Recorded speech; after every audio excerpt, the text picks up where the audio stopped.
پہاڑ کی ایک چٹان اوپر سے لڑکی۔ آپ صلی اللہ علیہ وسلم نے فرمایا، 3 شخص کہیں باہر جا رہے تھے کہ اچانک بارش ہونے لگی۔ انہوں نے ایک پہاڑ کے غار میں جا کر پناہ لی۔ اتفاق سے پہاڑ کی ایک چٹان اوپر سے لڑکی اور اس غار کے منہ کو بند کر دیا جس میں یہ تینوں پناہ لیے ہوئے تھے۔ اب ایک نے دوسرے سے کہا کہ اپنے سب سے اچھے عمل کا جو تم نے کبھی کیا ہو نام لے کر اللہ تعالیٰ سے دعا کرو۔ اس پر ان میں سے ایک نے یہ دعا کی، اے اللہ، میرے ماں باپ بہت ہی بوڑھے تھے، میں باہر لے جا کر اپنی مویشی چراتا تھا، پھر جب شام کو واپس آتا تو ان کا دودھ نکالتا اور برتن میں پہلے اپنے والدین کو پیش کرتا، جب میرے والدین پی چکتے تو پھر بچوں کو اور اپنی بیوی کو پلاتا۔ اتفاق سے ایک رات واپسی میں دیر ہو گئی اور جب میں گھر لوٹا تو والدین سو چکے تھے۔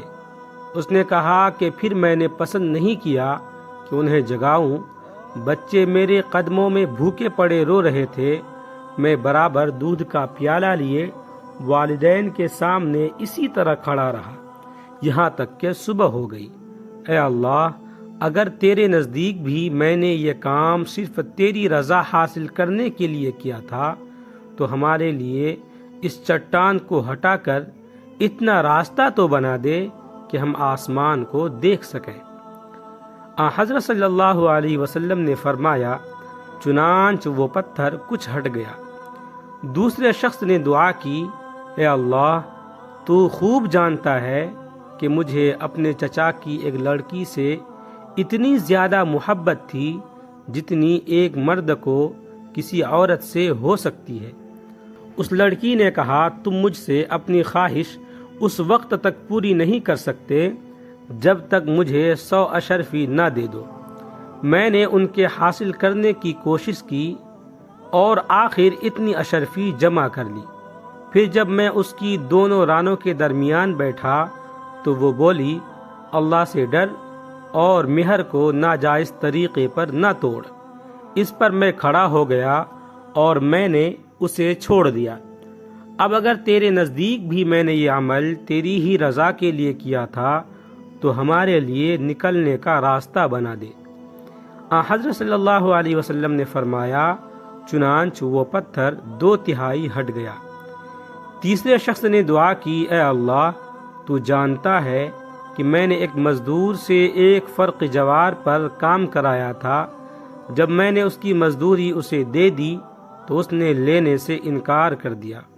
میں نے اس جوار کو لے کر بو دیا، کھیتی جب کٹی تو اس میں اتنی جوار پیدا ہوئی کہ اس سے میں نے 1 بیل اور 1 چرواہا خرید لیا۔ کچھ عرصہ بعد پھر اس نے آ کر مزدوری مانگی کہ خدا کے بندے، مجھے میرا حق دے دے۔ میں نے کہا کہ اس بیل اور اس کے چرواہے کے پاس جاؤ کہ یہ تمہارے ہی ملک ہیں۔ اس نے کہا کہ مجھ سے مذاق کرتے ہو؟ میں نے کہا، میں مذاق نہیں کرتا، واقعی یہ تمہارے ہی ہیں۔ تو اے اللہ، اگر تیرے نزدیک یہ کام میں نے صرف تیری رضا حاصل کرنے کے لیے کیا تھا تو یہاں ہمارے لیے اس چٹان کو ہٹا کر راستہ بنا دے۔ چنانچہ وہ غار پورا کھل گیا اور وہ تینوں شخص باہر آ گئے۔ دوستو، نیکیاں کبھی برباد نہیں جاتی، کبھی نہ کبھی وہ کسی مقام پر آپ کے مددگار ضرور ہوتی ہے۔ ویڈیو اچھا لگے تو لائک کریں، کمنٹ کریں، شیئر کریں اور اس طرح کے مزید ویڈیوز کے لیے چینل کو سبسکرائب ضرور کریں۔ آپ تمام ساتھیوں کا بہت بہت شکریہ ہوگا۔